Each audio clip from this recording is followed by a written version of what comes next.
Hello and welcome to Crucible of Words. Today we are playing some Premodern. This is because I record my videos in advance and this is going to come out after the BNR update has happened for Legacy, but before I know what's in it. So I figured I'd make a relevant video about the other format I play rather than an outdated Legacy video. So there's going to be a little bit more Premodern as I'm recording in advance here. So this deck we're playing today is pretty spicy. This is a Quiet Speculation Tribes deck. So Quiet Speculation is one of the big things that we're trying to do with our deck. So this allows us to search our library for 3 cards with flashback and put them into our graveyard. We've got quite a few options here.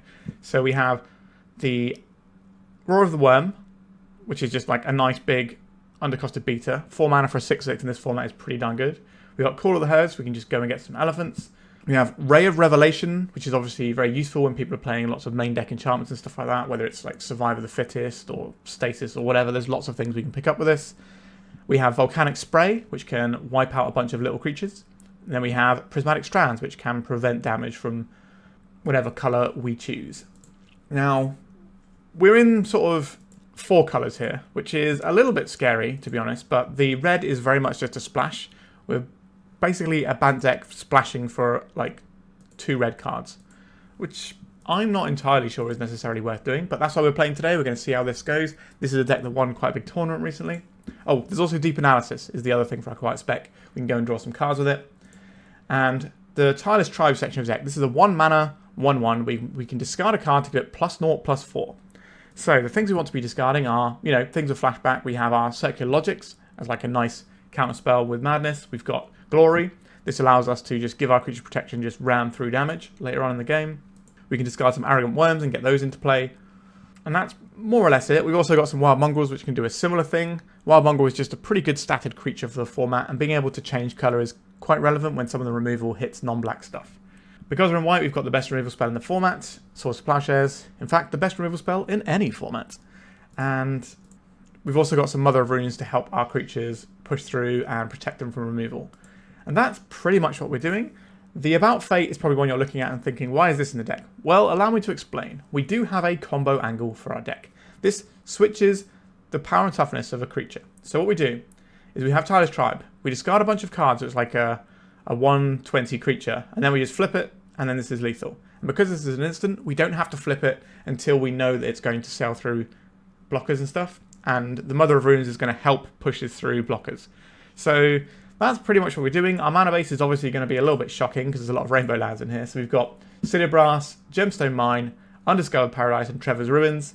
We're not playing any red lands, we're just playing lands that are rainbow so they can get the red splash off that way. So it kind of doesn't hurt us too much. Then we've got ourselves 4 Windswept Heath and then 3 and 2 split of our basics. We're not playing any blue basics. I wonder if that's going to come back to bite us at some point. It means that sometimes our opponent can waste us off of holding up things like Circular Logic. Sideboard wise, we've got some Armageddons. When it's good, it's great. We've got Aura of Silence, lots of Artifact Enchantment decks out there. Some Warmth for the red decks. Rune of Protection is kind of an interesting one. This is Rune of Protection for artifacts. So this allows us to protect ourselves from things like the Rack and Vice. Maybe we'll find some other uses for it along the way. We've got another Ray of Revelation, some Disenchants, an Enlightened Tutor, which can kind of thread together some of our pieces like the Warmth or the Engine of Plague, etc. Bit of Graveyard Hate, 1 Furnace, 1 Crypt, and a Naturalize. So we're splitting our Disenchant effects so that we can't get them stopped by a Meddling Mage, that sort of thing. Alright, that's the list. There's quite a lot of moving pieces for this one, so we're going to see how we fare. Remember to like and subscribe. Should be some pretty grindy games with this one. I've just seen that it's missing one of the cards in the sideboard.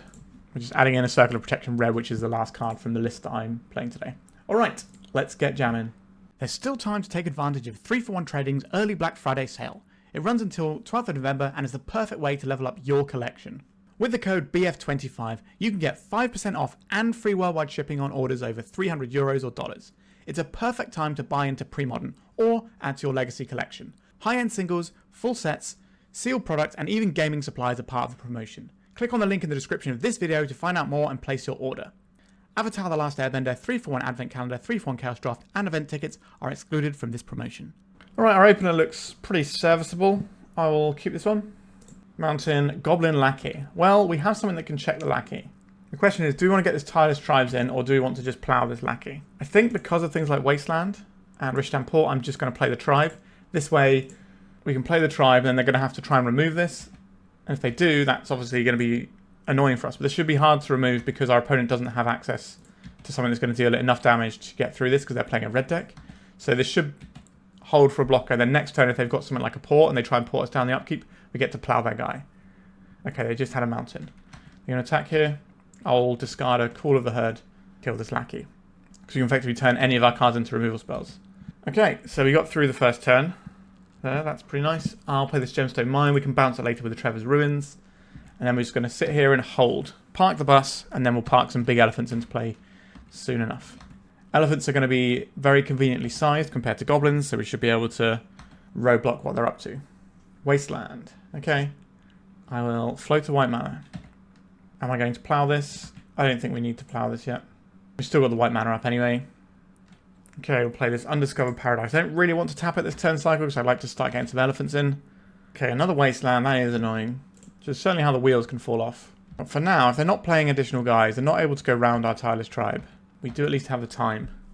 I'd like to find a land, please. Not a land. Okay, got to play out the ruins.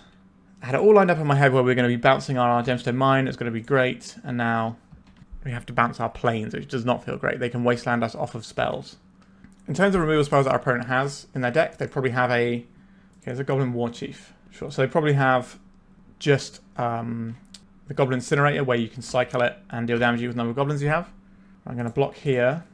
And I'm going to discard a card to my Tireless Tribe. I'll get rid of this Rare Revelation, not the best in this matchup. Alright, they're going for a Pyrokinesis. I'm just discarding another card, that's fine. Main deck Pyrokinesis is a surprise. Sometimes you see these decks with Lightning Bolts. Like, I saw a list recently that had one Lightning Bolt. So now we have a 1/9 guy here, and then we can also source to Plowshares this guy. They got rid of another War Chief, so we get to clean up their board here. But we're still a long way from making elephants. They have hasty guys. They could play, like, worst case scenario for us, they go... I guess they can't go land. They got 3 cards. They go land, War Chief, something. I don't think it's worth just getting in 1 point of damage, though. Well, maybe it is. I know, we're going to go in for the 1 damage. I'm not sure if that's right or not. We'll find out. We've got a Circular Logic which can hold the fort against a lot of things as well. So I think it's probably fine to get that 1 damage in. It's a War Chief. And we're going to Madness it. So we're going to be able to Circular Logic it unless our opponent pays 5. Alright, they're just scooping it up. We managed to get through the Goblin Horde there. What looks good from our sideboard?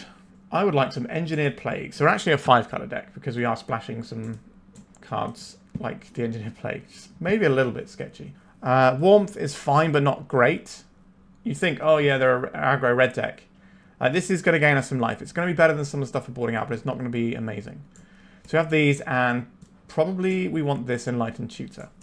In this matchup, do we need Rare Revelation? I do not think we do. They might have Sulfuric Vortex. Do we care about the Vortex? We don't have life gain. Obviously the damage... Actually, I suppose we got the Warmth is the life gain we have. But we can give ourselves protection from Sulfuric Vortex with the Circular Protection. And that's pretty good.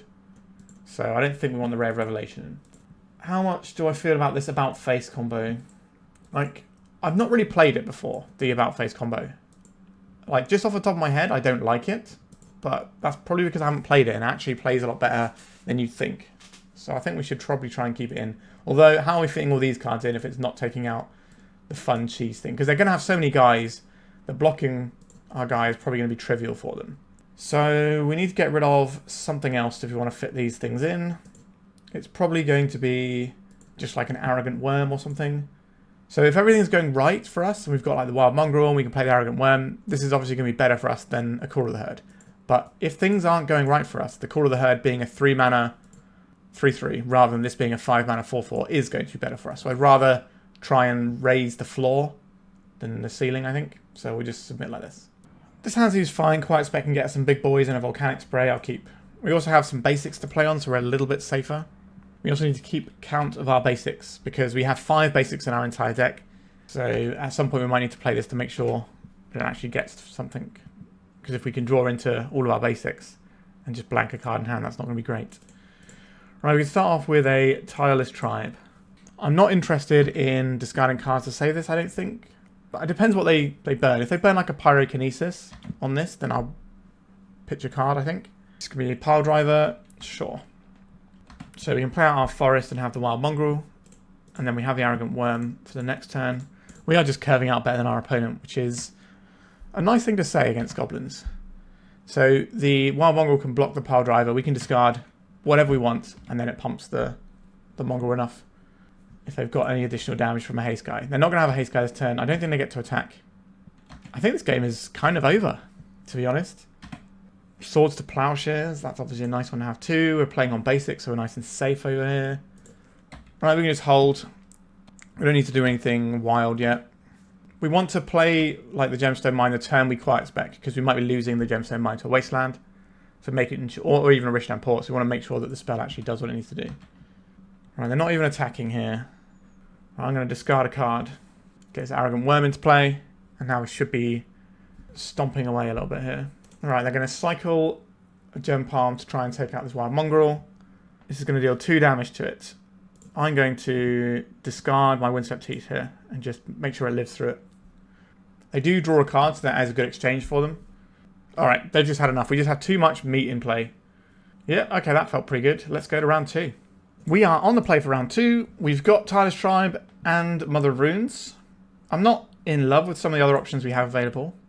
We just got a lot of land and the Circular Logic that might be tricky to get to use because we don't have a fetch land. I'll keep this. We'll lead off on the Mother of Runes because it can just dominate combat pretty early doors. If we're on the draw, then we'd obviously play our 1-drop based on what we see from our opponent, because let's say they play a Goblin Lackey, we probably want our Tireless Tribe, because this can stop it without dying, whereas the Mother of Runes would have to trade with it in that situation. A Yavimaya Coast, a Birds of Paradise. So this could be a Lurin. That deck's been very popular lately. So we need to play out this Gemstone Mine, I believe. And then we'll play out this Tireless Tribe. And then we'll just sit and hold. This Circular Logic, we can make it work if we have to. It's going to cost us another card because we have to pitch something for it. But we can use it as a force spike. I just like having that. Well. If they name Circular Logic, which I think is a good name here, then we're in trouble. They named About Face, so they're worried that we could combo them. But this Circular Logic in our hand is under some amount of threat from this Cabal Therapy. But if they sacrifice their Birds of Paradise, then we're trading 2 Circular Logics for a Birds of Paradise. But we could discard one and then force spike it because we're going to lose it anyway. A Wall of Roots. I actually think, given this Cabal Therapy in our opponent's hand, we're supposed to Circular Logic this. That feels weird, but we're also not getting through this guy very easily.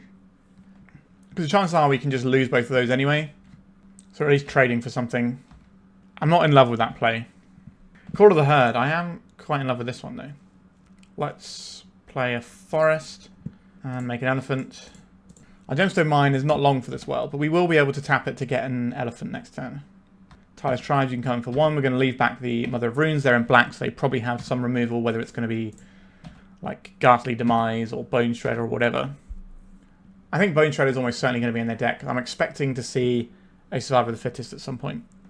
But by getting rid of this Wall of Roots, it does make all of our beatdown plan a lot more viable. Volrath's Shapeshifter. So this is going to be a Wall of Roots. So this is like an English breakfast style combo deck. So they unearth the Wall of Roots.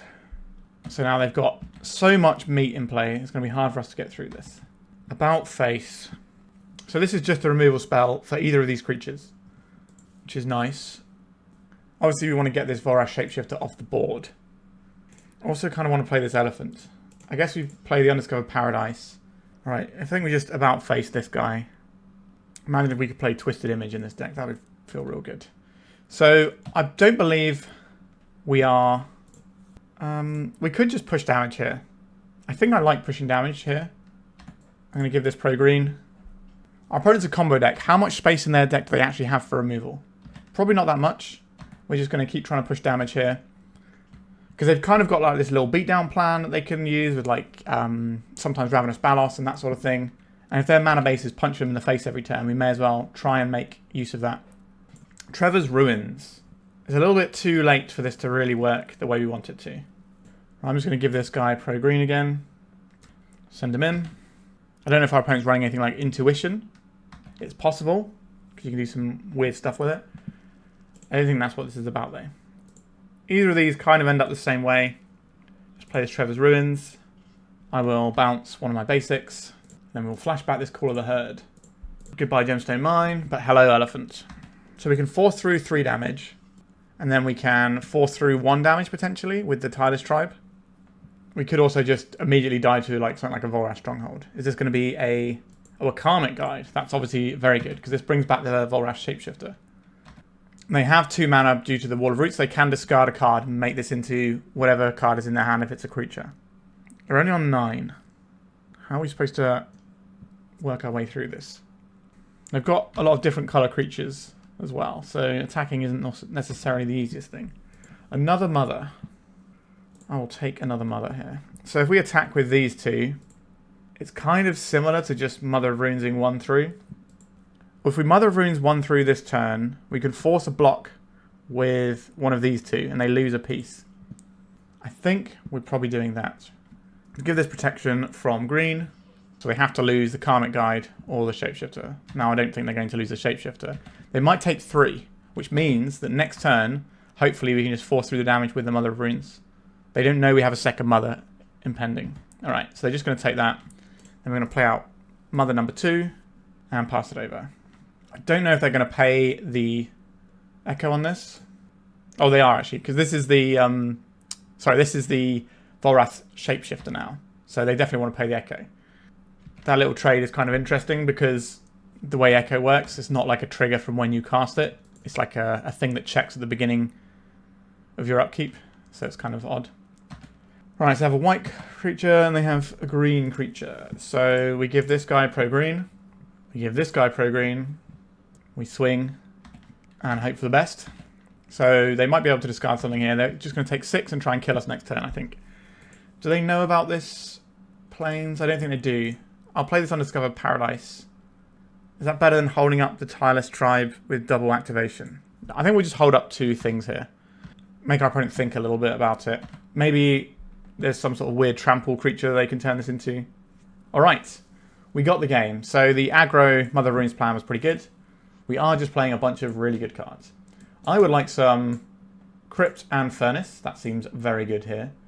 Armageddon is an interesting one. They have so many mana dorks, I'm not really on it. But it's worth thinking about for a brief moment because their mana base is a little bit sketchy. Rare Revelation for the Survivor of the Fittest seems like a good idea. Engineered Plague is kind of an interesting one. We might be able to sweep out some bits and pieces. Now, there's an argument to play something like Disenchant and Naturalize here. But I think 2 Rare Revelations probably has that covered for survival. I do like the About Face because it can kill all of their 0/1s and 0/4s and whatever. The Glory is very good to push damage. The Prismatic Strands can sometimes ruin their combo. The Volcanic Spray can kill little guys. Really tough to work out what to cut to fit these cards in. I don't think we can fit any of this in because the deck is really tight. Maybe we're just doing like a Worm. Now this cleaning out mana dorks is really nice. The About Face is just a good spell in this matchup. We saw the Mother of Runes do some real work here. Yeah, this is a tough call. They've got lots and lots of dorks. Maybe we'll trim a Circular Logic. Yes, they are a combo deck. Maybe that is a little bit of a weird one. Are we trying to Tireless Tribe our opponent out? I don't think so. Maybe we can trim on a Tireless Tribe. We still need to get some more slots in here. We don't want to get rid of too many threats. Like, are we trimming a Quiet spec? Do we need 2 Engineered Plagues? Probably still. That makes sense. Maybe we're just not including the Tireless Tribe as our threat package. Maybe just rather keep the Worm. We've got 6 ways of binning the Worm off. I think that's okay. We'll try it like this. I've never played this deck before. So we'll see how we fare. We're kind of feeling our way through. Just something I quite like to do, actually. Just play stuff for the first time in front of you people and sort of let you get a feel of how I'm approaching it straight from the off, because you might have some ideas that are different to mine. Alright, let's mulligan this hand with no lands. 1 land, and it casts Mother of Runes. And then what? I don't think we can keep this. This is better. We can keep this. I would like to play on some basics. Actually, do we need to play on basics against our opponent? How useful is City of Brass? We're going to put back this Paradise. If we get rid of this Windswept Heath, then we can kind of cast all of our spells here. I don't think our opponent's going to be attacking our mana anyway. They're a combo deck running nothing but paint lands. Cabal Therapy. What are they going to name here? Maybe it's About Face again, because that card is just good at removing their creatures. They named Swords to Plowshares. Alright, so they missed on the first one, but they get some information. I could play the City of Brass and pretend we have something. We're almost certainly playing this out next turn, but not always. So I guess we're probably just playing out this Plains and threatening that we drew a Swords to Plowshares. But next turn we can get Wild Mongrel going, or we can go for the Quiet Spec. But because of this Cabal Therapy, I kind of just want to get a Mongrel down so we can't get blown out by Therapy taking both of them. Because we already did mulligan to 5 here. Survivor of the Fittest. Yep, that's pretty good. We can't Ray of Revelation this just yet. We have to wait a turn. Unless we draw the Ray, of course. So I think this is, we deploy Wild Mongrel. Next turn we can Ray into, sorry, we can Quiet Spec into Ray. So they get a turn of doing survival stuff, which might be enough to win in the game. This card is real messed up. This is definitely one of the power outliers in the format. I don't think it's, as egregious as something like Parallax Tide or Oath of Druids. It's sort of the next rung down. I think it's probably fine in the format. It is very strong though. Wall of Roots. That's obviously quite a large booty on that one that we're going to struggle to get through. Mesmeric Fiend. That sucks for us. They're going to take this Quiet Spec, which means we don't get Rare Revelation next turn. Yep, goodbye Quiet Spec. That means they're just going to have a nice comfortable Survivor of the Fittest plan moving forward. Circular Logic. Okay. Do I want to play a second Mongrel? We could attack and just pitch a couple of cards and try and kill this Wall of Roots. Honestly, I don't mind that. We're already under the gun a little bit with our mulligan, and we're getting hand disrupted here, so we may as well get weird with it. So let's get rid of the City of Brass. I'll make it black, just in case something weird happens. I think I'm going to discard, I think it's just a Wild Mongrel here. Make it red, make it look cool. So we managed to take out one of their guys. So now we actually have cards in the graveyard so our Circular Logics do something. And we've taken out one of their mana dorks, so they're not going to have the mana to pay for a Circular Logic. And then hopefully we can just double tap them with Circular Logics and stop their plays for a few turns. A Birds of Paradise. This is going to be something they can pay for. That's unfortunate. They know we have a Circular Logic. They're casting an Unearth here. I'm going to discard Circular Logic. Get it while the getting's good. Okay. So they got one card in hand. I don't know what it is. Okay, it's a Swords to Plowshares on our poor defenseless guy. Alright, so we are now doing nothing here. And our opponent has a survival, so any creature they draw is amazing. We've drawn a card that allows us to hard cast a Circular Logic. That is fine. It is a City of Brass, which is less fine. But it's certainly better than Treva's Ruins would have been in that situation. We're only taking tiny little bits of damage from the Fiend, so we can just kind of let it through and move on with our life. Not that we really have much choice. Do I want to play this out? It does save us a life if we want to cast this Circular Logic. I think that's worth doing. If we can find a plow and just get rid of this, then all of a sudden the game turns immediately because we get to blow up the survival, because we get to Quiet Spec and all sorts of stuff. So Swords to Plowshares is very much our best draw right now. Engineered Plague. Well, this is a horror. So the issue here is if we kill this now, we know our opponent has a Cabal Therapy and we won't be able to cast the Quiet Spec that we get back. So our opponent will just immediately Cabal Therapy, because if we cast this Quiet Spec, I think the game is massively turned. So I think we just have to take the damage here and see if we can find another land so we can go Plague plus Quiet Spec in one turn. We've got loads of life, so it's not really an issue just yet. But the more time we give our opponent, the scarier that is. They're not floating before doing anything with Treva's Ruins, which suggests they've got no action. They've probably just got a handful of things like plows and reactive stuff. Like your opponent's always telling you what they have in hand, right? So you need to... Oh, Swords of Plowshares, though. Let's plow this guy. This is the best draw in our deck, I think, at this point. Quiet Speculation, please.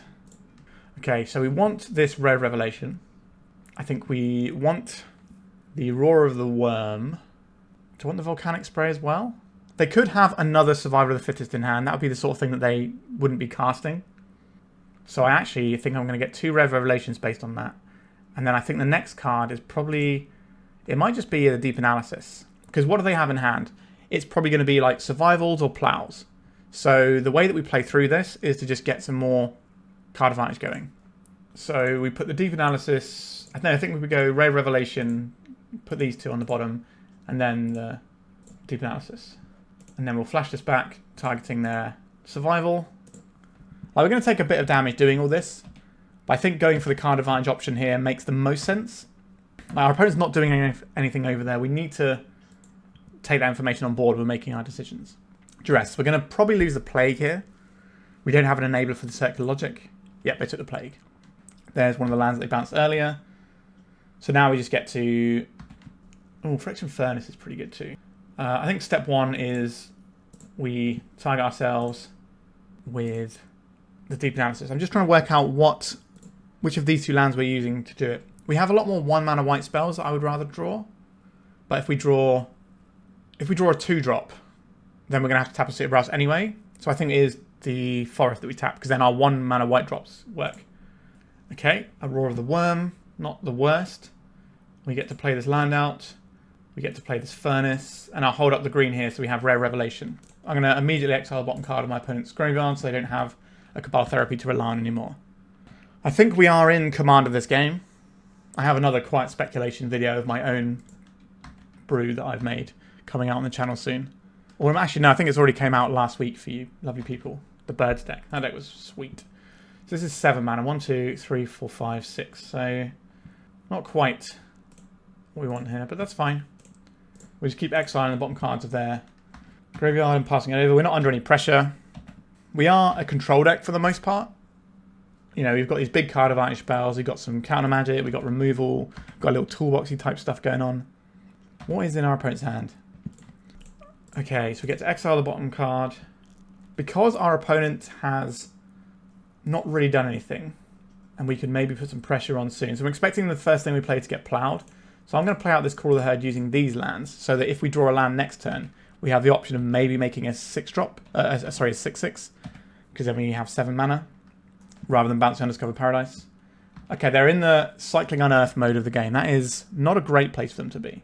They can play Survival and activate it a bunch of times for as many creatures they have in hand, if that's what is in their hand, because we do have the Rare Revelation, but they can just get the activations off, and then we still blow it up, but they can sort of manipulate their hand. Okay, so this is going to be the play I just spoke of.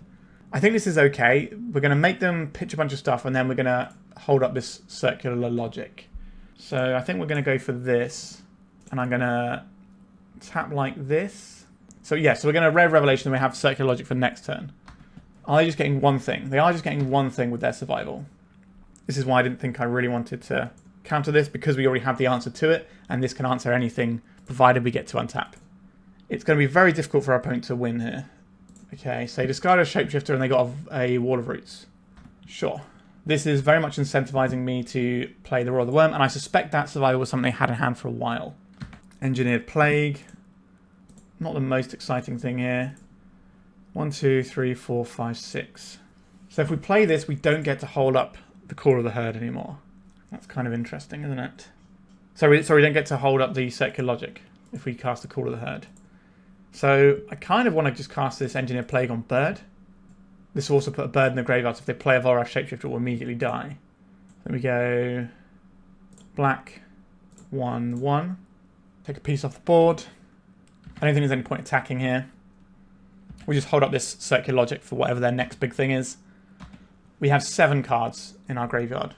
A Volrath's Shapeshifter. This is going to immediately die to this Engineer Plague. So we're just going to let that happen. Oh no, sorry, it's as long as the top card of their library. Sorry, not the top creature. Oh, I just made a horrible misplay there. Cool. Interesting. I think we go to our turn and try and recoup our mistake here. We can do this though with the Furnace. If we get rid of this Unearth here for 1 mana, then their guy immediately dies and we don't feel quite so silly anymore. 1, 2, 3, 4, 5. I think we're just going to hold up this Call of the Herd again. We are playing this very slowly, but next turn we get to... Sorry, we hold up the Circular Logic. Next turn we get to Call of the Herd.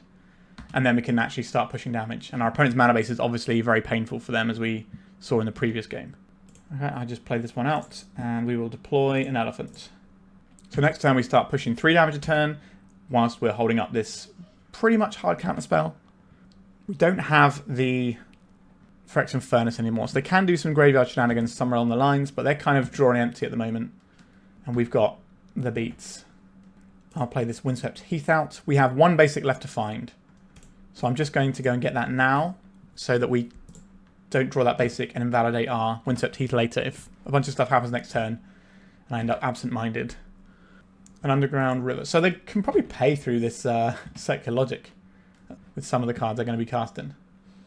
Arrogant Wurm. That's actually very good for us. In come the boys. We put our opponent down to 8, hopefully. 1, 2, 3, 4, 5, 6, 7, 8, 9. So we have loads of mana here. So we can just cast this guy and still hold up our Circular Logic. This means we're going to be forcing 6 damage a turn. If we draw About Face, we just kill this and kill them. Duress. Am I going to Circular Logic this? They're always going to take the Circular Logic. We can make our opponent think about what's in hand. I think I am going to cast this. Because if they take our Worm, it just makes it cheaper anyway. So now they've got to think about Source to Plowshares and other things like that. Alright, we get the match. Not bad going. So yeah, that one worked out pretty well. Our opponent was trying to like assemble disparate pieces whilst we had just a bunch of interaction, really. Okay, pretty good. Let's go to round number 3. We are on the play. We don't have any lands, so we're going to mulligan. Well, would you look at this? Kind of a very similar hand. Okay, we're going to 4. Okay, we keep this. So we keep our 2 lands, Quiet Speculation, and a choice between Source to Plowshares and Mother of Runes. I don't think it's the Tribe or the Worm. Which of these do I think is better? Getting a Mother down on the play is pretty big news, but so is having a Plow. Alright, I'm going to keep the Plow. Alright, I'm really unsure which of those two is the correct thing to do here. Because if we keep the Mother, we can just immediately play the Mother, and it's ready to go. And we don't have to, like, have our opponent do something to turn on our card in hand. Portent. So this could be Dreadnought. It could be basically any blue deck, though. Portent is kind of the glue for a lot of blue decks in the format. Prismatic Strands. Right, we're going to Quiet Spec here. Alright, we're getting dazed. That is obviously terrible news, but at least we don't have to work out what we're trying to find with it. I'm pretty sure we're going to lose. We did mull to 4, which is a lot of cards to be down. A Wild Mongrel. If our opponent's playing Dreadnought, our lands might make it so Dreadnought is a 1-turn clock against us at some point.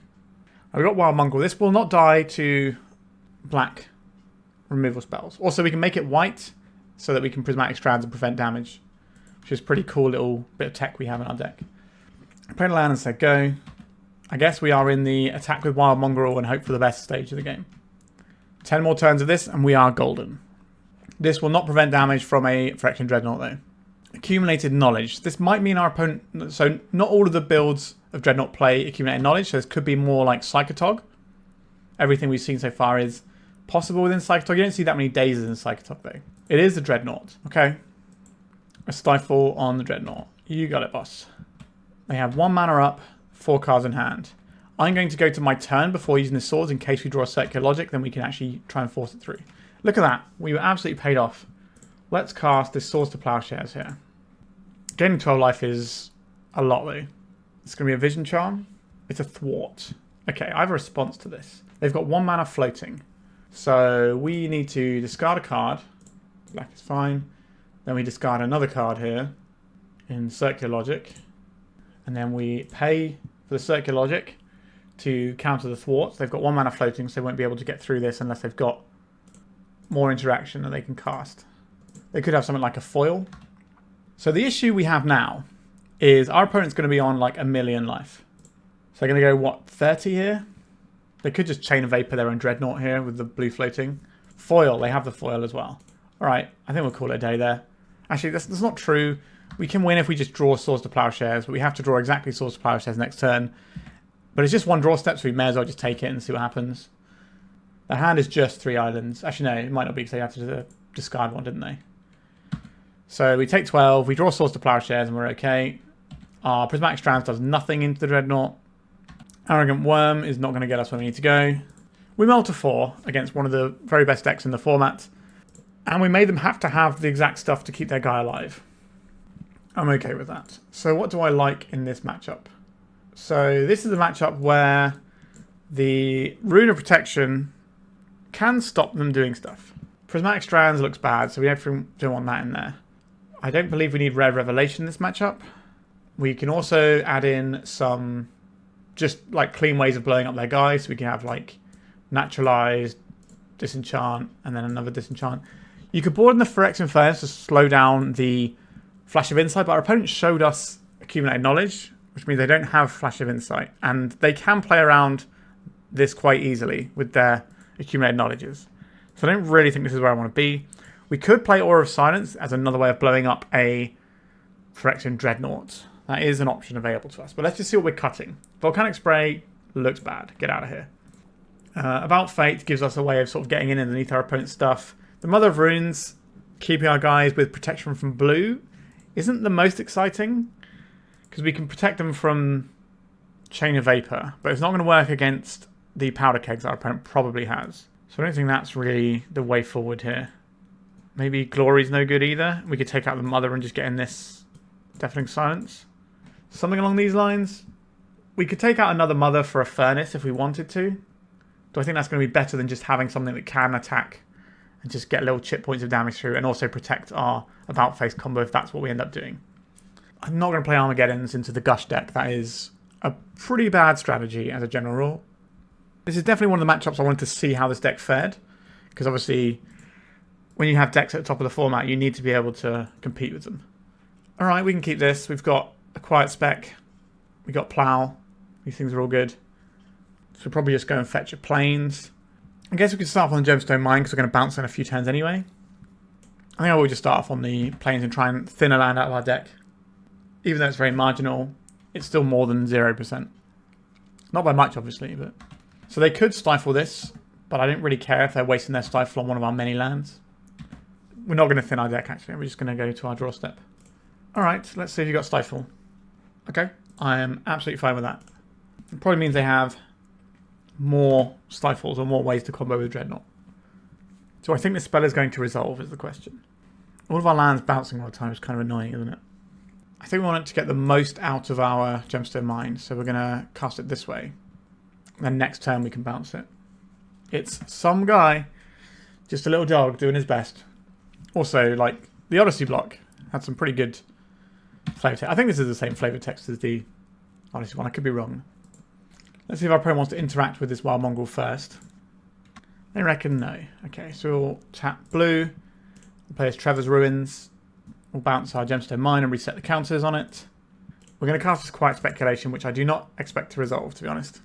But if it does, it's really good news for us. But this is going to take some interaction out of our opponent's hand, which means our plows are more likely to resolve. Counter spell. You got it, boss. Gush is obviously very good. And they're doing nothing with their floating mana. Okay.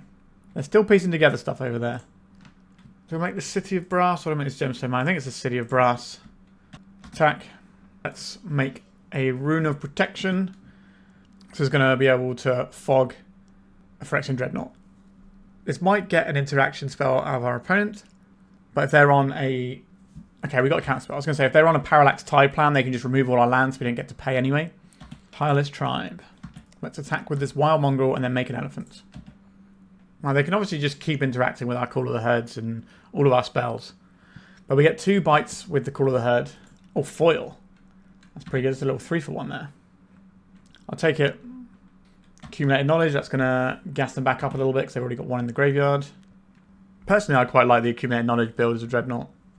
I know some people prefer the Flash of Insights. I think in like the Mirror and stuff like that, going up on cards is so huge. 2 mana. It's a Gush. Yep, so they're training 1 for 1, but then drawing cards with Gush. Not doing anything with their floating mana.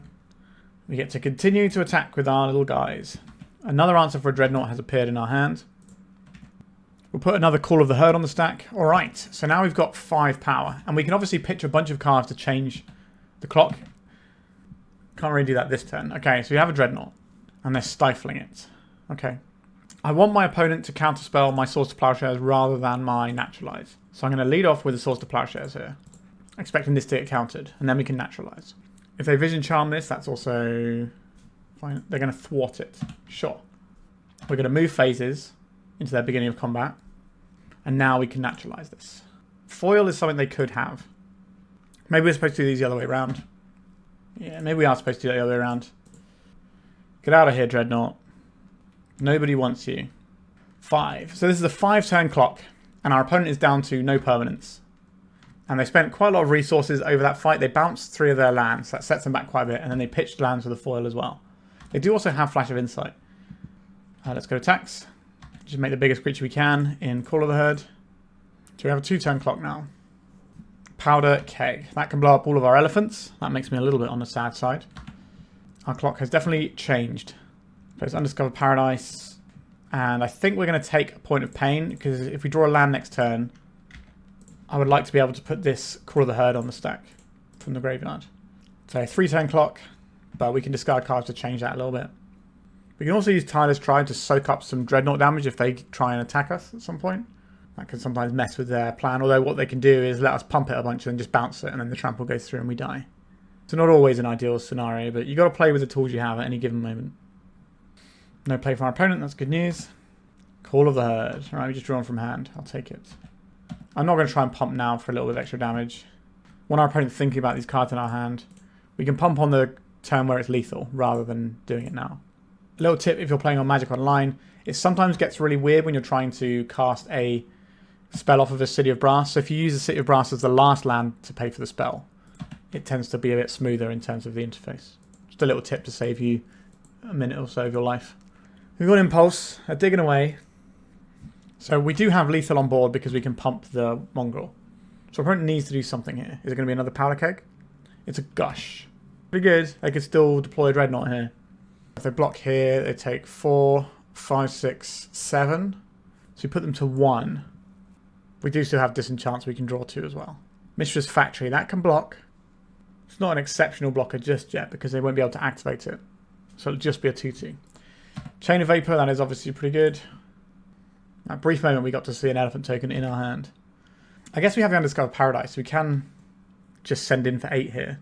See what our opponent does. I forgot about the Undiscovered Paradise giving us +1 card in hand. A Chain of Vapor. So this means you have 2, 3, 4, 5, 6, 7 if we go all in. I'm not going to go all in. I'll play this and we'll deploy the Mongrel, I think. So now either of these are lethal next turn. We're in a good spot. If they play a Dreadnought, that's not good enough because one of these guys is lethal. Because we're going to have 5 cards in hand to pitch to it. We could also do some weird quiet spec stuff, but I don't think that's where I need to be just yet. I think we're just trying to get over the finish line. Alright, our opponent scooped that one up and we get to go to game 3. I like how we sideboarded here. I don't think I want to do anything differently. We're just going to send it in again. We did put in both the Naturalizers and a Disenchant. That can also deal with Powder Kegs if they're trying to keep our elephants at bay. So we can't like flash them back or anything because they've just got it sat in play. We can just take it out. Maybe we just combo our opponent. That's also a possibility, isn't it? Seems very unlikely against the blue deck though. But it's a nice lever to have that we can pull. Very happy to draw this. Are you going to stifle us? You can stifle us if you want. It didn't do a lot last time. I didn't fancy it this time around. I think their stifles are better off just trying to make their Dreadnoughts work. Like, our mana base needs rainbow lands, not the fetch lands that much. So I think it's viable to try and snipe our like 4 fetch lands with a stifle. But if you got like a really daze heavy hand, maybe that's something you can go down. Land go from our opponent here. Our opponent's a blue deck, so I don't really want to go all in here. We can't all in by now we've played this Windswept Heath anyway. We're just going to take our 1 point damage and then just play a Wild Mongrel. So we already have an answer for Dreadnought, which is not unhelpful. And maybe we get into this weird match where they're fighting on the stack for a bunch of stuff that we have. And then we can just get them back with Tireless Tribe. We need to get their life total a little bit lower for that. 4, 8, 12, 16, 17. So we do have lethal if we want it next turn. No, we don't because we have to play a land outright. Mishra's Factory. Essence Flare. China creature gets +2/+2. At the beginning of your upkeep, put a -0, -1 counter on that creature. Alright, so our guy's just going to die. That's fine. Not ideal, but I'll live with it. I think it's time for elephants. And we're going to play it off of the Gemstone Mine so that we can then play the next elephants on the following turn. Whereas if we play the Undiscovered Paradise, it bounces back and we don't have the 4 mana. It is annoying that our discard outlet dies the minute we draw Circular Logic though. 3 mana. Dominate. I guess we'll just get an elephant for now. This also maintains the number of cards we have in hand. So our Tireless Tribe is more likely to get some job done. If they attack us for 3, I'm happy to take it and then we send this guy back into them. We can play out a Tribe. It just feels like it's going to be a little bit difficult to leverage this because we're having to use all our resources to deal with whatever's happening in front of us. Blue and blue. a gush. So we could be seeing like another Dominate here. I don't believe they have Parallax Tide. You tend not to see Dominates and Parallax Tides as the same pivot plan for these decks. All right, they've got a guy. It's a good guy. I think we are in trouble. Undiscovered Paradise is the land we play. Plays Tireless Tribe. So we don't want to shoot this in our turn here. We want to do it in our opponent's turn so that our creature has a big enough booty to survive the elephant crash in. But also, if they have something like a Vision Charm, it doesn't work. Let's just cast a Plow on this. We've got the Circular Logic that can hopefully do enough. A foil. They could stifle the Madness trigger. That is a thing they're allowed to do. It leaves our Gemstone Mine for the pleasure. Okay. Now does our Source of Plowshares resolve? Oh, they've got another counter spell here. Vision Charm. So this is why we did it with this timing, because our opponent cannot attack us with his Dreadnought this turn. So there's multiple reasons why it was better to do it in our opponent's upkeep there than it was to do it in our turn. There's no point attacking. We have a 1-5. Alright, draw's got to be good. Circular Logic. Not great. So 4, 8, 12, 13. It's not lethal. Not that we have to play this out if we want it to work anyway. I don't think we're winning this game at all. Maybe we're just not supposed to have stuff like About Face in. It just seems so hard to leverage into a blue deck. But we kind of didn't have many good things to bring in. Okay. So we go to blocks here. This blocks here. We take 12. And maybe if we're lucky, something weird happens and we get to dome our opponent for lethal. Not really sure how we do that. Essence Flare. This blows out our Essence Flare combo as well. So I guess we have to... We don't get to About Face because it'll have a counter on it. That sucks for us. I think our opponent's just handily won this game. We've only got one card in hand, so we could just draw a Plow and everything will be okay. Or a Disenchant or a Naturalize. We've got multiple things that work here. Gemstone Mine is not one of them though. So this is 12 damage. So we go 4, 8, 12. So you have to discard 3 cards to make it work. I'd rather have Undiscovered Paradise ticking around or the Gemstone Mine. Probably the Paradise. 4, 8, 12. It's annoying that we don't have the mana to flip this guy and trade with the Dreadnought. But then we're also going to have to deal with Mishra's Factory at some point as well. So we're going to need runner. If they just attack with Factory and Dreadnought, I think we are not able to win this game. They might not attack with the Factory. If the Factory puts us to 1. Alright, they're not attacking with a Factory. That's good news for us. We'll block here. I'll discard an About Face, which is rubbish here. I'll discard Gemstone Mine. And I'll discard this Forest. A nice little 4-for-1 for our opponent there. But we're still alive. And our guy is still alive, actually. So we do get to survive a Factory if we draw a Source of Plowshares, Disenchant, Naturalize. So we've got some options available to us. I'm going to bounce this Undiscovered Paradise. I think it makes sense to have more cards in hand. Like, we're super dead here, but we may as well play to our minuscule outs, right? Alright, that doesn't do it. So we can fog 8, 9 damage, 10, 11, 12 just kills us. Yep, beaten by the Dreadnought. That didn't feel very good for us either. Game 2 was interesting. And another Dreadnought in hand as well, of course. So that Dreadnought game didn't feel great, which kind of makes me worried about this deck. Because if your deck can't really play into Dreadnought, I'm a little bit worried. But that's obviously only one game. We did mulligan to 4 in one of the games as well. Alright, let's go to round 4. Curve is quite low on this hand, and we can play our spells. I think I'm going to keep it. Mother of Runes can definitely mess some stuff up. Let's see what our opponent leads off on. If they play Goblin Lackey, they're not going to play Goblin Lackey, they're just going to play Chromatic Sphere off of a Forest. I don't really know what's happening, which is cool. I'm going to deploy a Mother of Runes and just get this in the way of what our opponent's doing. Mulch. Okay, some sort of landsy type thing. Wild Mongrel, Werebear, Mulch. Okay, so this is like a Threshold deck. They're using this to get Threshold and maybe fix their mana. That makes sense. I don't want to bounce the land, but I think we should. Just get this Mongrel in. We'll obviously need the Mother of Runes back. And Tuco Monastery. Pretty good. A Nurid Brushhopper. Yep, card is good. Let's attack. I'm willing to sacrifice some cards in hand to try and clear this Brushhopper. I'm just going to take it. Alright, you can take it. And then what do I want to do here? Just another Mongrel, probably. Which makes it easier to multi-spell on other turns. Alright, the Sphere's been sacked. not to do really anything apart from draw them a card here and fill their graveyard up. That's fine. Mystic Enforcer. That is a big boy.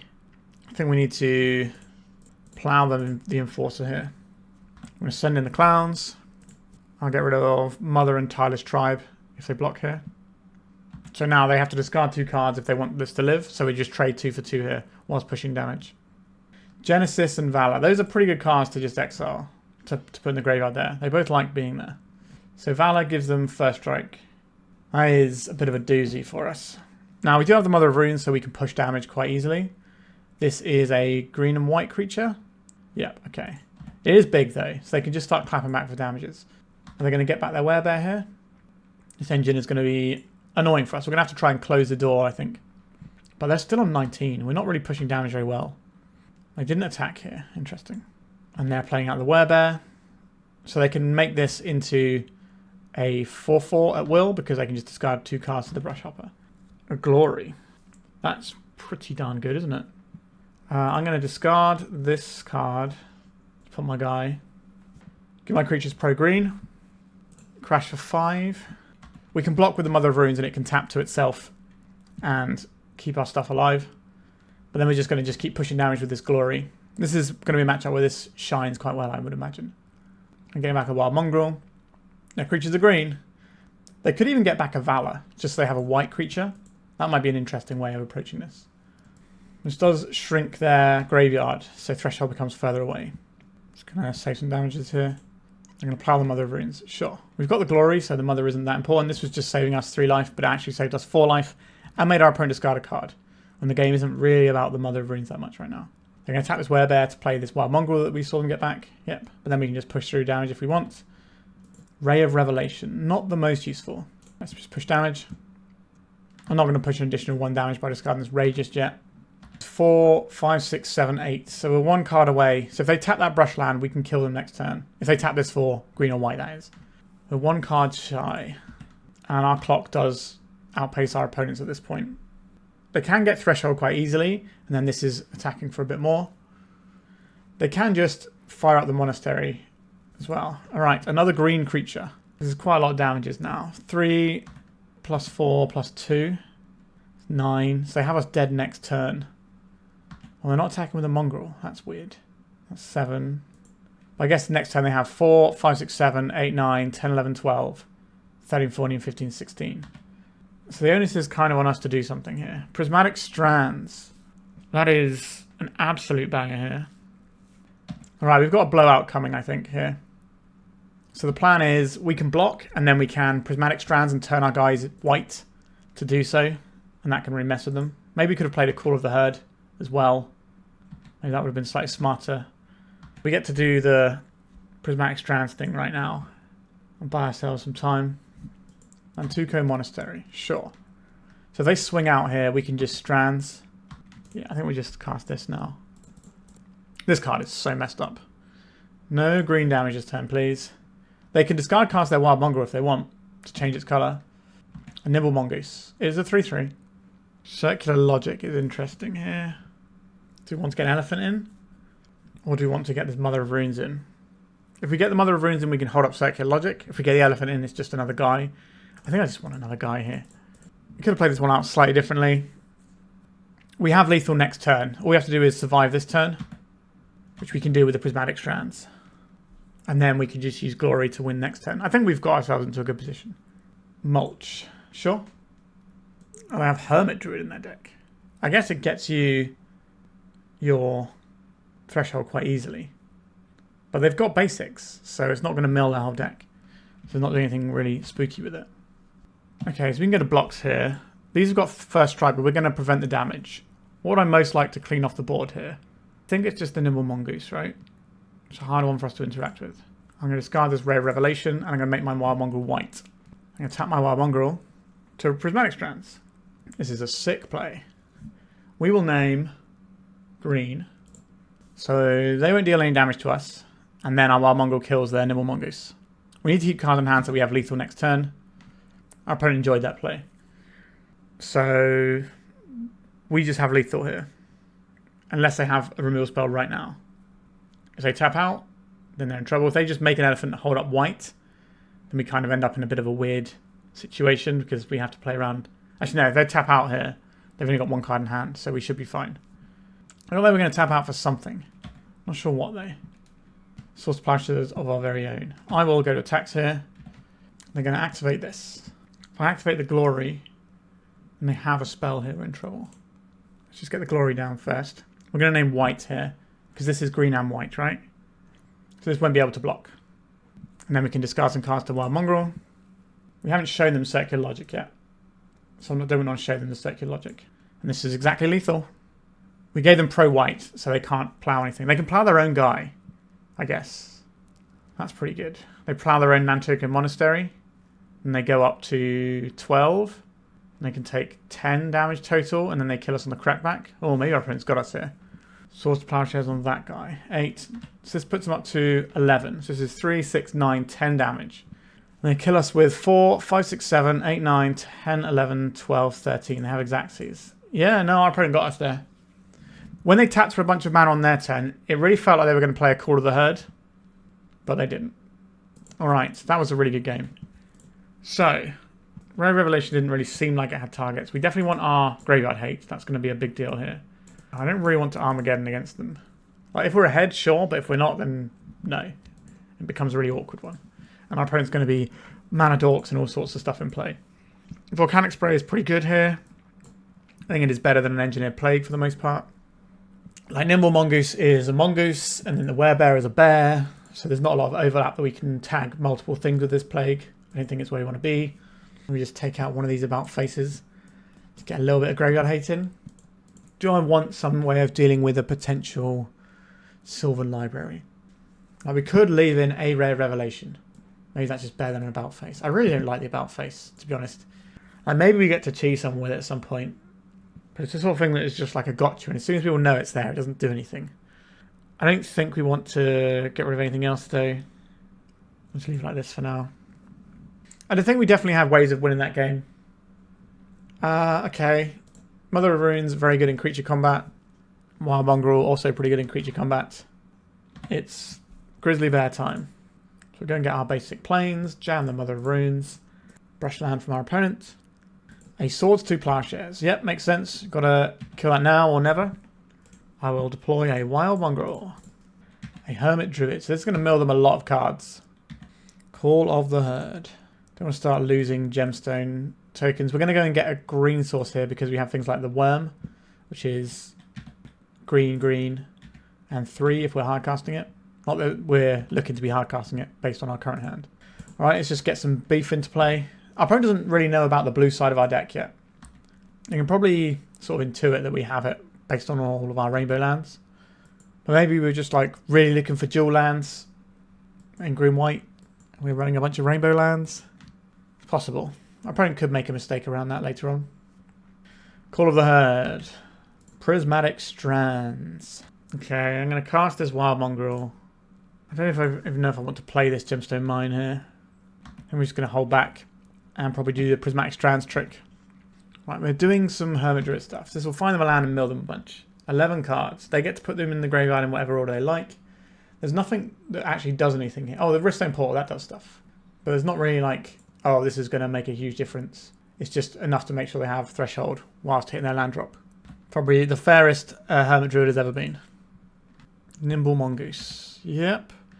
They got 1 mana 3/3s. That's pretty good. And our creatures have to be pretty resource intensive to get where they need to go. A Glory. That is a real big deal here. Okay.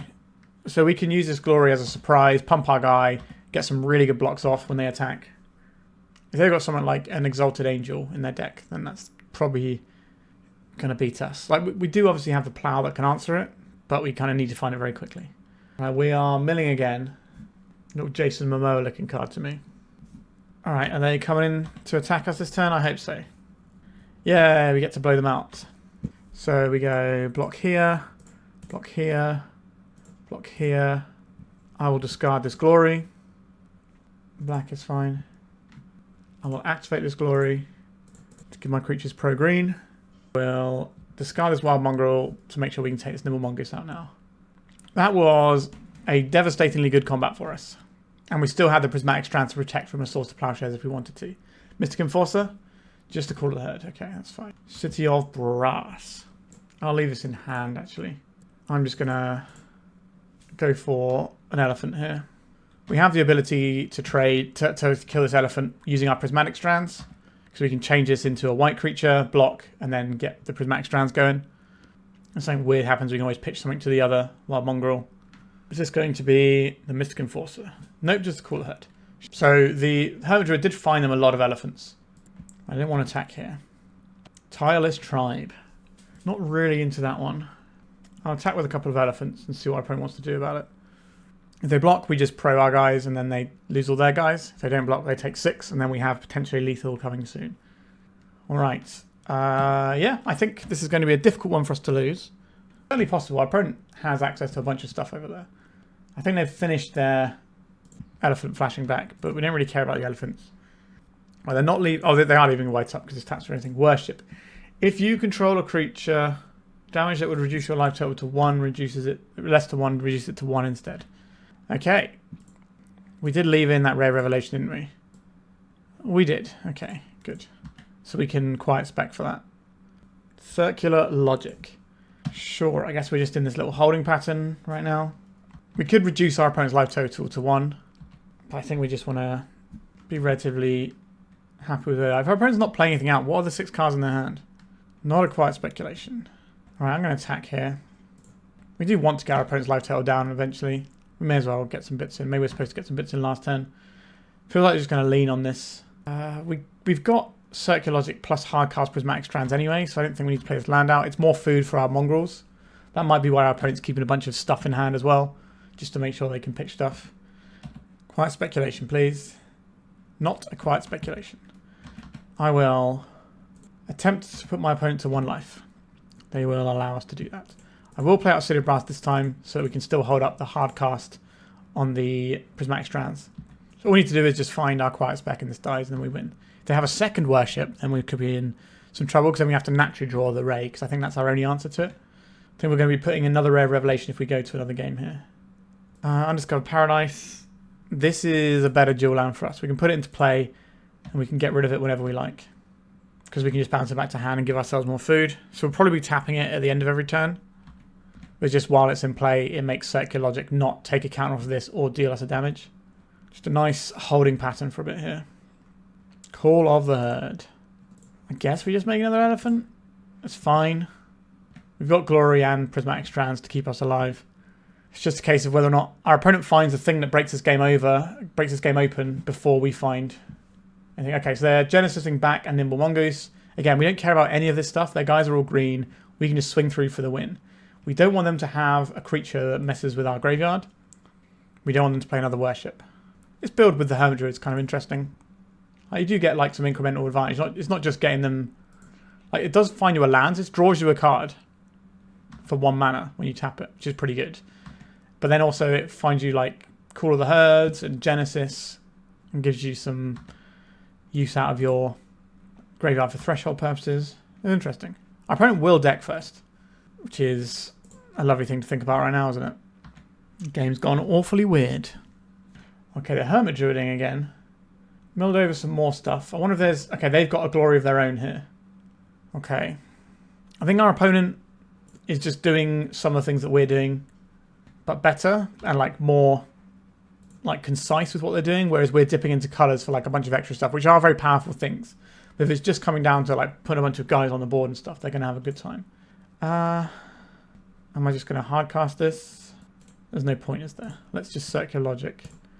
Because this has flying, so it can actually keep jabbing away at us.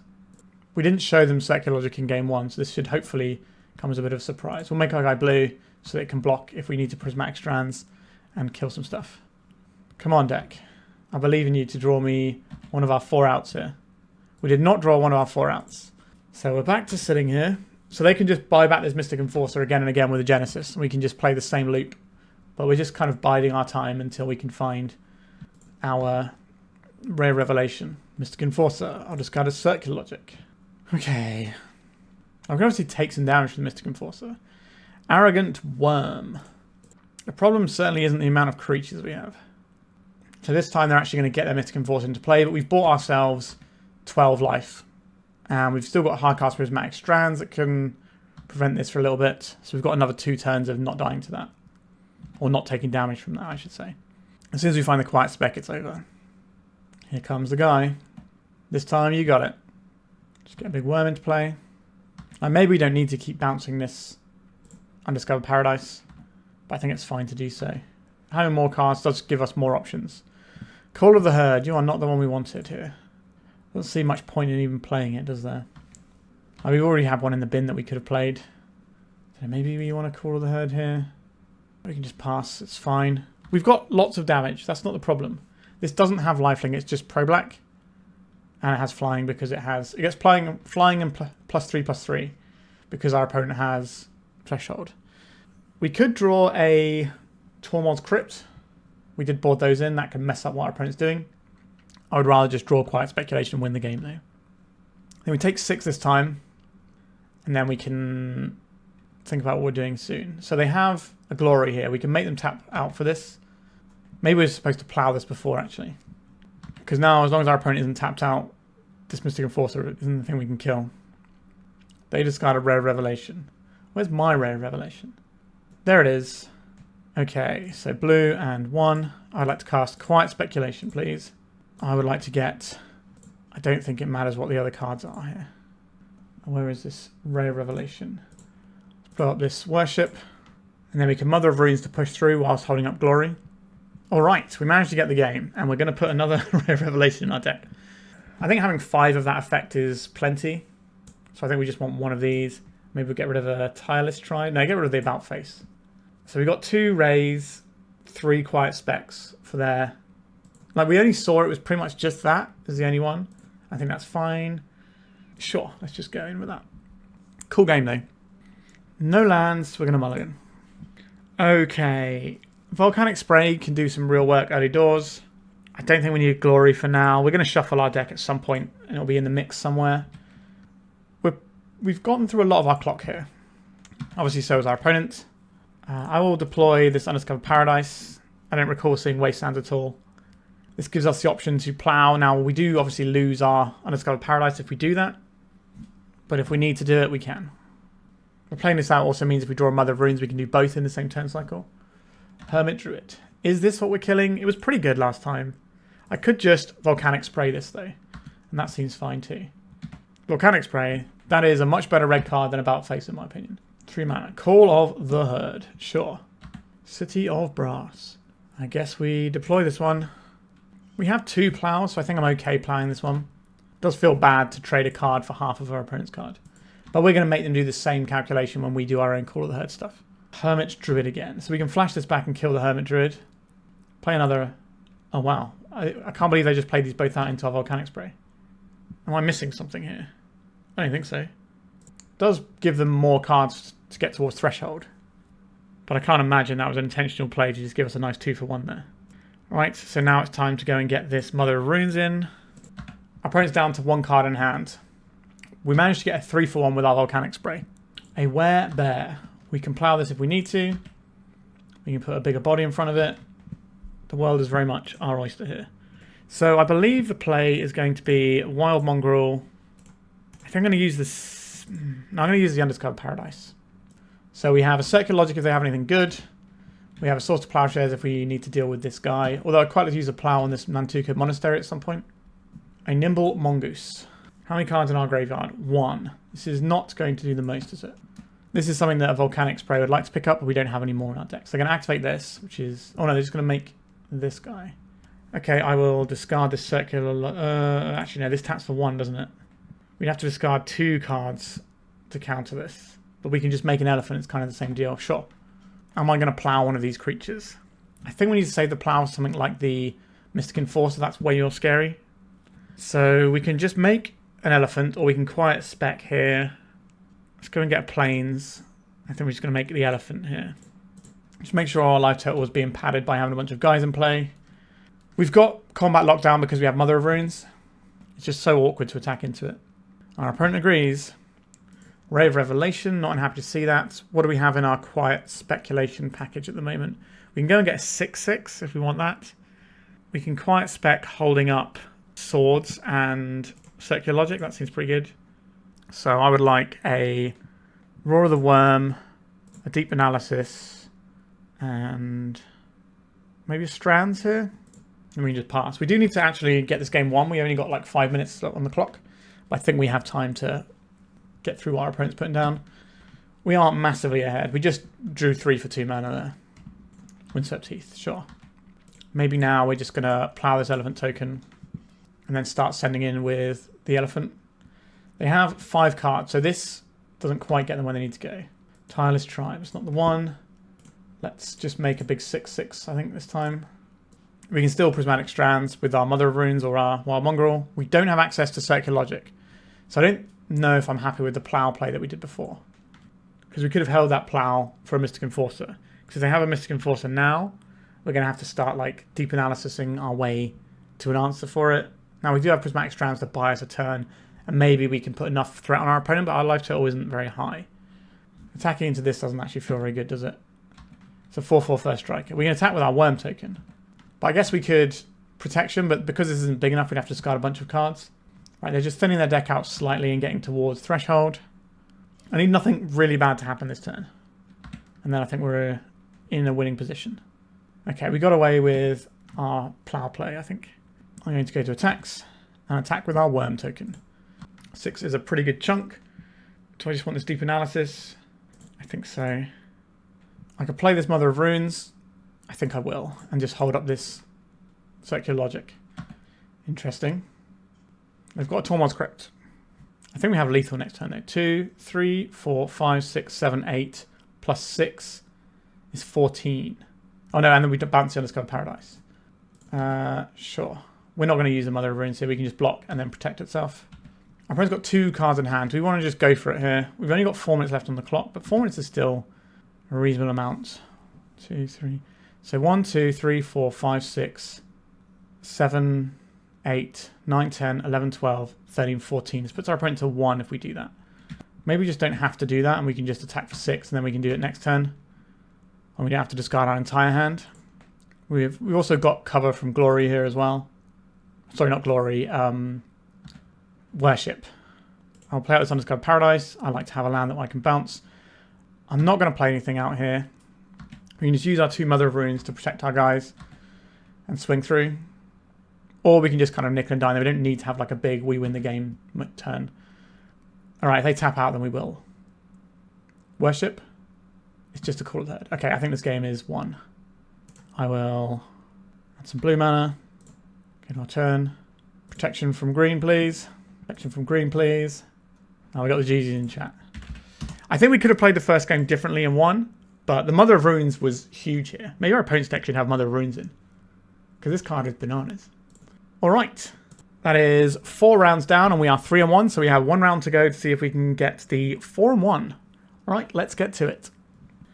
Okay, we are into the final round here. We've got Plow and we've got a Wild Mongrel. That seems like a good place to be. We can just start throwing hands with our big old worms and elephants. Hopefully this is a matchup where having meaty guys is going to make sense. A Buried Alive. Is this the build with the dragons? It could be. Okay, this is a Sutured Ghoul build. Understood. We can play this so we can pop the Sutured Ghoul. So it's going to come in as a 26 power guy. So they're going to gain 26 life. But hopefully they've spent all their resources and we can just beat them down. Portent. Sure.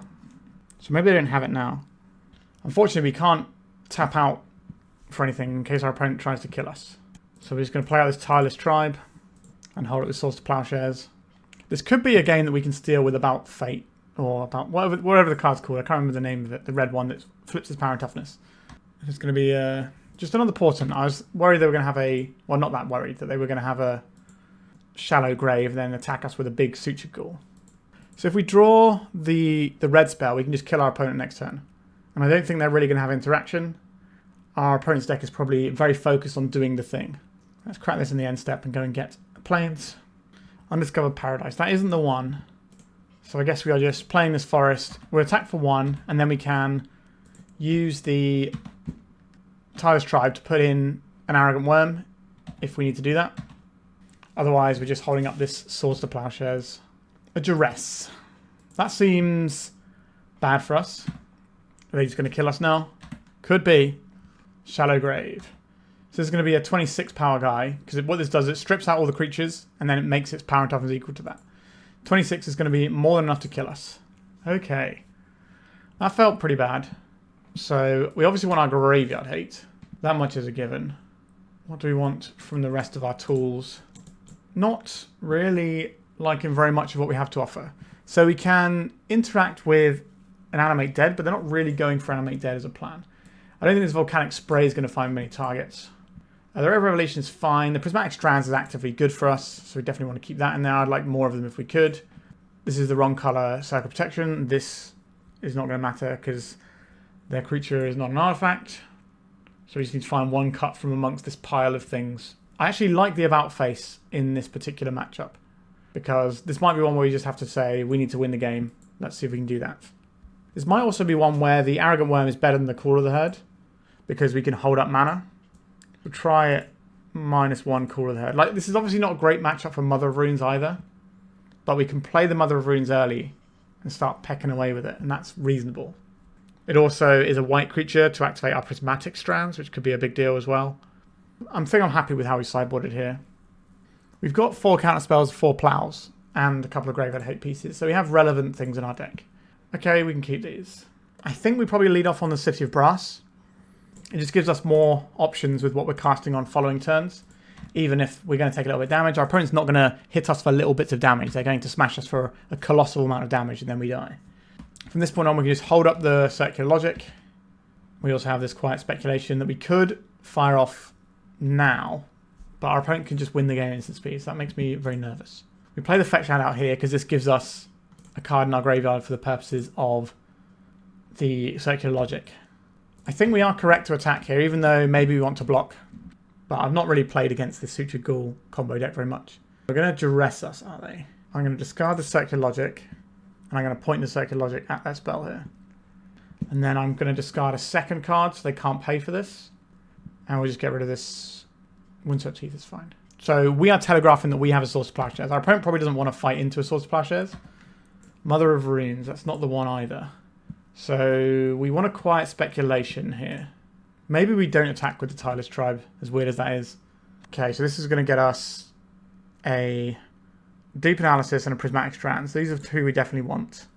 Do we just want this Roar of the Worm so we can start bashing our opponent's lifestyle? I think so. So I think we put the Worm in first, then Deep Analysis and the Strands. The Strands are the most important one. So we don't want to attack here because our Prismatic Strands is viable with this Tireless Tribe, and they can't duress the Prismatic Strands out of our graveyard. Alright, tapping a City of Brass. So something's coming down here. It's a Buried Alive. Sure. Is this just going to be Sutured Ghoul and a couple of Crows and Cloud Scrapers?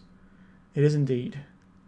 So we could really do with having access to one of our Graveyard Hate pieces just to give us a little bit of safety here.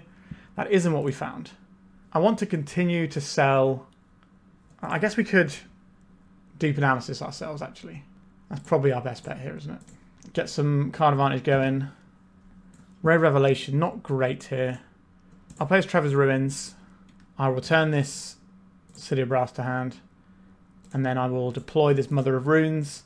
Still holding up the ability to interact with our opponent here. I think we can chip in for 1 because we have the Prismatic Strands and our opponent is playing around this Source of Plowshares that we don't have. I don't think they're going to have much in the way of counter magic, so I think our spells are just going to work. I could be sorely mistaken on that one, but I guess we'll find out at some point. Let's just cast this little elephant. Alright, I've just had enough. Okay, we managed to get there off the back of this Prismatic Strands, I suspect is what actually won us that game.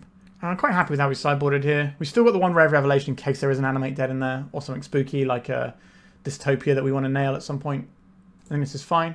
And we're going to keep the combo in. Maybe this is the one game we actually do the combo. We have Swords to Plowshares. That's kind of a big card in the matchup. So we keep this, and we don't have Duress. It's going to be a while before we can really get anything going. But we're keeping one of the important cards in the match. We have 10 cards in the matchup that are important.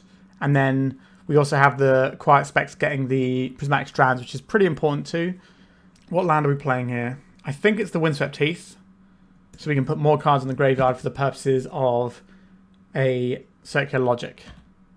Not that we can necessarily draw that in this next turn cycle, but it's just nice to have access to. We can't play anything in case our opponent wins a game, so that's not great for us.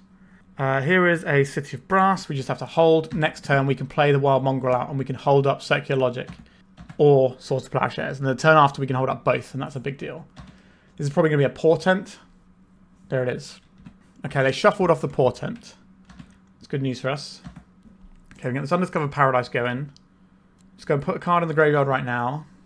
Probably the Plains. And then we jam this Wild Mongrel, leaving up the Paradise, I think. Because if I don't have to bounce back a land, I'd prefer not to have to do that. So this is probably our opponent's best turn to get through what we've got. If we get to untap without our hand being attacked, then we can hold up Circular Logic and Swords to Plowshares. Alright, are we going to see another Portent, or is this a careful study? It's a Portent, sure. Looks like we're getting a turn here. I think we are odds on to win this game from this point. Now, things that can obviously go wrong for us. That is how Magic the Gathering works sometimes. Alright, I'm going to hold up because we can put the Arrogant Wurm in if our opponent does nothing this turn. And I think that is better than getting in a Mother of Runes right now. Because then we can just massively accelerate our clock. Nothing happening here. Right, end step. Let's discard this Arrogant Wurm. Cast this. About face. Not quite going to be doing anything. Fine, I guess. Let's just bash for a bit. 4, 5, 6, 7, 8, 9, 10. So our opponent is dead next turn. Unmask, you say. They have a Buried Alive over there. They're going to take one of these two cards, and either of them is good enough to stop the next thing. I think we just have to let them hit us with this. It's going to be very hard for them to kill us. They're going to need, like, Rituals, Buried Alive, and Shadowgrave here. Which obviously can still happen. But we can try and pinch whatever the next thing is. So if they take the Swords to Plowshares here, then they might be able to play through the Circular Logic. Depends if they've got another discard spell. If they've got another discard spell, then I think we just cooked. I don't really want to have to discard a bunch of cards to make the Circular Logic work this turn, because I would quite like to discard the cards to kill our opponent next turn. But we only need, what, 4 cards to discard? So we should have plenty, including this janky piece. Okay, they took the Circular Logic. I'm not going to madness that. Okay, it's Swords to Plowshares versus the World. Now, they might just be happy gaining 26 life. I feel somewhat in danger, though. Buried Alive. We don't get to counter this. Cloud Scraper, Sutured Ghoul. Cabal Ritual. 5 mana, 2 cards in hand. Do they have Discard Spell into something else? 7 mana. Hunting Pack. Right, we storm in here. There's a lot of bodies. That is a lot of bodies. So we need to draw Glory to push through. Am I going to plow one of these guys? Our opponent's got 1 card in hand. This is tough. I think we just draw Glory and win the game. Let's try that. You're not Glory. Undiscovered Paradise. I think we're going to go for playing the Mother of Runes here and just holding back. So this needs to discard 6 cards. 1, 2, 3, 4, 5, 6, 7 cards we currently have. So if we can fire off the plow, and maybe we're okay. So this is how much? 4, 8, 12, 16, 20, 24. 24 is a lot, isn't it? Maybe we just have to plow one of these and be done with it. Or we can play a Call of the Herd and block, because these don't have trample. So how many do we need to block? We're on 17. So we can take 4. 1, 2, 3, 4. So we have to block 2. So we could block with Mother of Runes and Arrogant Wurm. And then this can come in for 2, 3, 4, 5, 6, 7, 8, 9. If we don't have to plow anything. Do I hold up this plow in case the last card in their hand is Shadowgrave? I think we do. So they attack with everything. We can block 2, go to 1 and win the game. If they Shadowgrave here, things get pretty bad news for us. Alright, the bad news has begun. This has trample, so this has to get plowed. And now we're in a different situation here. Oh, they've only removed 1. Well, I hate this a lot. So we have to plow this. Then we have to block 2 guys. So we can take 1 out. This can take out another one if we discard 2 cards. And then we can just try and win that way. We're going to put us to 1 here. Do I like my Mother of Runes? I do like my Mother of Runes quite a lot here. I think this is our blocks. We're going to discard this Roar of the Worm. We're going to discard this About Face. I think we have to discard the Deep Analysis. Because the Call of the Herd is something we can cast with the mana we currently have. So we're going to go to 1. We don't have 20 damage, so that's a problem. Quiet Spec is pretty good here. Not a Quiet Spec. We can't play this Roar of the Worm. So this can fog one guy, this can eat another guy, and we have to deal with 2 more guys. How do we deal with 2 more guys? I think the answer is we don't, right? If we play the Call of the Herd, we deal with 3 and then we die. I don't think we have an option out of this one. Nope, I think we're done. Alright, so that's the end of the league. We went 3-2, which isn't an amazing record. It's, it's fine. But we've been doing 4-1 with all sorts of weird and wonderful stuff. I think the About Face combo is honestly just bad. I don't think you should be running this. You can steal games with it, but as soon as your opponent knows about this in your deck, then you have 3 blank cards in your deck a lot of the time, unless you're lucky enough to play against Wall of Roots, and then you can just kill the Wall of Roots with it. That's probably the best thing this card actually does. Sure, sometimes you can just go all in with a Tireless Tribe, but that's often not going to be a great strategy. There's lots of ways that people have of dealing with this. And, if we just had, let's say this was another interactive spell in that last game, then all of a sudden we might have won that game instead of just having this card that is completely blank, unless you have Tireless Tribe and so many spare resources that you're winning the game anyway. So I do not like the About Face combo. The Volcanic Spray I think is great. I think the Prismatic Strands, I wouldn't mind having another one of those. I wouldn't mind having another Quiet Spec potentially. And then you could also play like another Roar of the Worm. Like you could just play so many different things over this that would help. Now, we can sometimes struggle with Wall of Roots because they can sort of block our attacks. So we could just run something like the second Roar of the Worm, so we have more ways of punching through that. We could also run a Mystic Enforcer ourselves, like the green-white Threshold deck we played against, because we're not too bad at getting Threshold here, but maybe that's not quite where we need to be. But it could work pretty well, because this fills up your graveyard. Obviously, they're cards you're going to take out when you start flashing them back. That's still a good little hit to suddenly get you Threshold. We're discarding cards with the Circular Logic as well. Like, I don't think you need to have the About Face here. I think Tireless Tribe on its own is playable in this format. It can sit there and pass the Lackey check, so it can just sit there and block. It's going to be tapping for things like our Prismatic Strands. It's also going to give us the ability to soak up bigger hits, and it can enable like all of our Madnessy type stuff as well, like Circular Logic on turn 2 and things like that. So I think I would just cut the About Face for more like actually good spells on their own and just have this really sweet value pile that grinds through people eventually. 21 lands is not irresponsible. I wouldn't mind having more. But our curve is relatively low, although we are trying to do, potentially 4 drops, 3 drops, 4 drops. So, we are trying to get a bit more mana. And we don't have any sort of fixing. There's no like portents to get us where we need to go. So I could see adding in an additional land just to help things out on that front. So you can have like +1 land and then a couple of interaction spells instead of this About Face, and I think the deck just becomes better. Sure, you're not going to get any like cheesy wins because you have the About Face, but I think the amount of games that comes up is so low, and it's so easy to prepare for because this guy doesn't have trample. He's just going to get through. Like, sure, maybe you can punch it through with the Mother of Runes if you're lucky, but let's say they're a red deck, then giving it protection from red to try and get through doesn't work, so you're not going to be able to push it through against goblins or anything. It's going to get bounced by Chain of Vapors all day long. I don't know, it just seems a few problems with that. Now, when we were against the green-white Threshold deck, they had a lot of the same stuff that we were doing. Obviously, the Quiet Spec was like a nice big thing that went over it, but this was kind of like our version of their Hermit Druid, because their Hermit Druid gave them a bunch of value, and this is going to give us a bunch of value. So there's a lot of similar stuff going on here, but I do think having stuff like Prismatic Strands that you can reach for, whilst also the Volcanic Spray and stuff, is probably worth dipping into that 4th colour, but I disagree with the About Fate. Sideboard-wise, sure, we had tools. I think we lost to a Graveyard deck at the end, but are we supposed to put more Graveyard Hate because of that? Possibly. I wouldn't necessarily mind having a little bit more Graveyard Hate. We also lost to Dreadnought. Now, we did mulligan to 4 or 5 in one of those games, and we did split the games anyway, so I would need to play more games to see how that matchup actually feels, but that is one that I would want to put some real testing into, and then you can decide how many slots we get to add in for Graveyard Hate type stuff. Because maybe we just have too much stuff, like little bits and pieces. I'm not really a lover of Enlightened Tutor. I think the card disadvantage from this is pretty significant because this is a format where you spend a lot of time trading resources.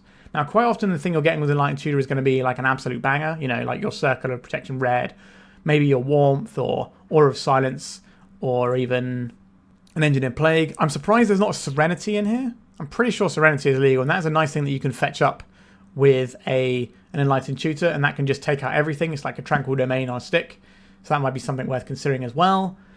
I'm not really sure when we want these Armageddons. I guess it's for the slower control decks like Tide Control and Black-White Control, stuff like that, where we can play a few little bits and pieces out, and then we just strip away all their resources, and then what we have in play is enough to win the game, especially if we're like protecting our guys, but maybe like our protective elements of Mother of Runes and Gloria are enough for that. I'm not sure.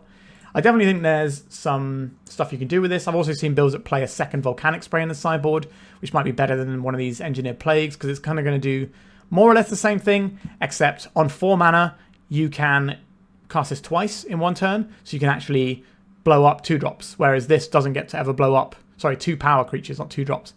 So this is okay against goblins, but you really need 2 to shut goblins down. 1 is often not enough. Now, obviously, you can pair this with a Volcanic Spray, and that's pretty good too. So there's definitely options about how you can tweak this deck, but I think the Quiet Speculation engine is one of the more powerful things to do in this format, and I don't think the perfect way of playing it has been cracked yet, and we're going to have some more goes at it on the channel in coming weeks.